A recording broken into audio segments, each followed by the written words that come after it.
Hello, I am Marcus, and today we're going to talk again about software HAL with the ID.3 and Volkswagen. So there are many Tesla commentators gloating that the ID.3 is not currently ready and is having lots of software issues. They say that traditional manufacturers said that it would be very easy to build an EV, but here we go. Volkswagen has lots of ID.3s in the parking lot and they cannot give them to customers because of software issues. Well, to start with, I would say that Volkswagen do know how to build EVs. They've built the e-tron, the e-Golf, the e-up, and they're all popular EVs. It could even be said that the e-tron has taken sales away from the Tesla Model S and the Tesla Model X. I'm not saying it's better, I'm saying it's different. And perhaps people who were thinking about getting a Model S decided to get an e-tron instead. Perhaps it suits their needs slightly better. Let's get one thing straight. Volkswagen know how to build cars and electric cars, and Tesla know how to build electric cars extremely well. Volkswagen know how to build software. The software works in the e-tron, in the e-Golf, and in the Taycan. We've all become obsessed with the ID.3. Why is it the software is taking so long? Well, we have to forget about the ID.3 because the ID.3 is not important to Volkswagen. What is important is this new software architecture that they are building. So let's imagine that they've got currently 30,000 ID.3s in a parking lot. Let's just imagine they can't get the software working this year or next year and they have to scrap all 30,000 ID.3s. Obviously that's going to be a big financial impact. People aren't going to be happy, but if it takes 2 years to build this software, they have to build it because the most important thing for Volkswagen at the moment is to get this software architecture right. So I'm going to explain to you exactly what this software architecture is because there seems to be a lot of confusion around exactly the software issues. So it seems to me a lot of people are getting confused by the center console. So center console is a tablet you see with inside the ID.3. So people are associating that with software. That's the least important part of the software. So there's lots of people who are not involved in software and they don't understand how complex it is. It's much more complex than hardware. For example, if I was to build an electric motor, I could happily test that electric motor. I could run it on a simulator and test it for hours and hours, at high speeds, low speeds, etc., and see if it falls apart and if it works as purpose. Software is so much more complex than that because software is written by humans and you cannot mathematically test if software is working or not. You can on hardware. So in software you have many different paths and you have thousands if not millions of lines of code and it all has to be working beautifully together for things to work. Obviously sometimes software doesn't work and it falls over, but the software system should be strong enough that if parts don't work, that everything else continues working. Let's understand what Volkswagen do.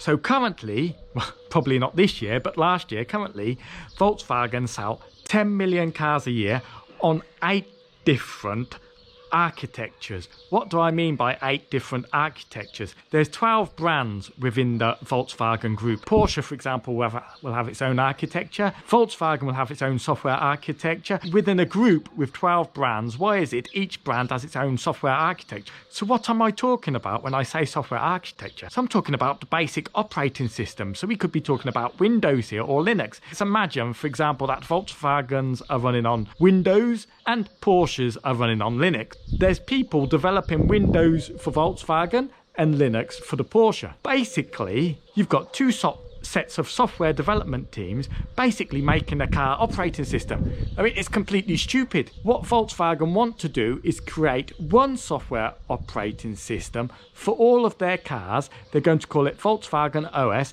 and that will be used across the 12 brands. That is a huge cost saving across all their brands. Let's just look at the Android operating system that runs on many phones. So the Android operating system can run on a very cheap $80 Android phone, and it can also run on a very expensive Samsung $1,000 Android phone. But it works on all of them. So there's no reason that one Volkswagen operating system shouldn't run just as well on a Polo or on an extremely expensive Audi. you don't want the center console of a Polo to look the same as the center console of an Audi.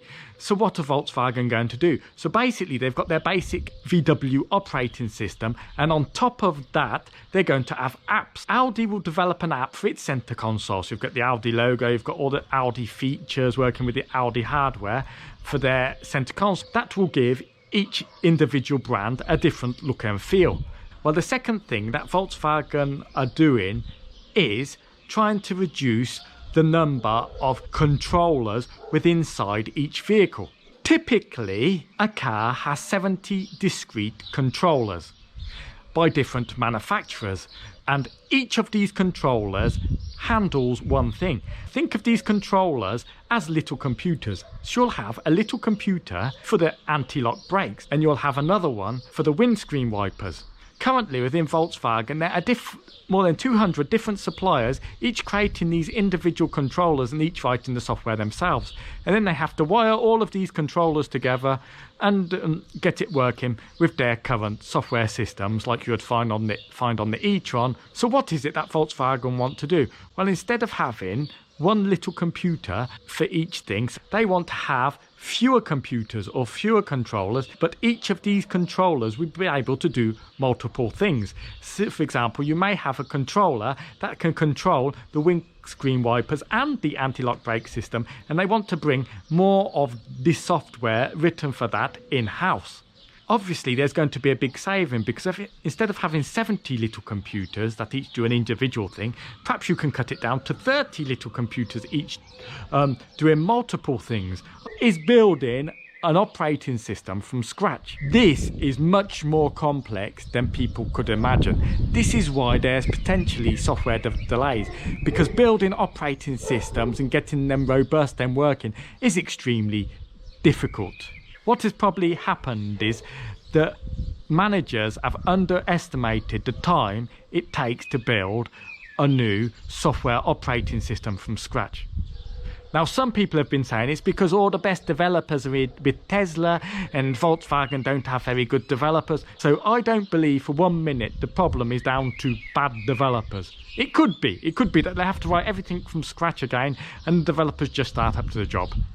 That could happen, but I don't believe that, because Volkswagen do build software and they know how to build software. So the ID.3 could have been in customers' hands today, and it would have been if Volkswagen had have cut corners. So Volkswagen would have said, let's use all the same controllers as the e-Golf. Let's use the same software as the e-Golf. We'll just update the center console software like they've done in the new Golf now. The new Golf uses the same center console as the ID.3. Just update that software a bit. But we use the same 70 number of controllers. We use the same software as the e-Golf. We're just whacking some batteries, some electric motors, you know, put bigger batteries than the e-Golf. And we've got an ID.3. Well, why didn't Volkswagen do that? Because the e-Golf is 40% more expensive to build than the ID.3.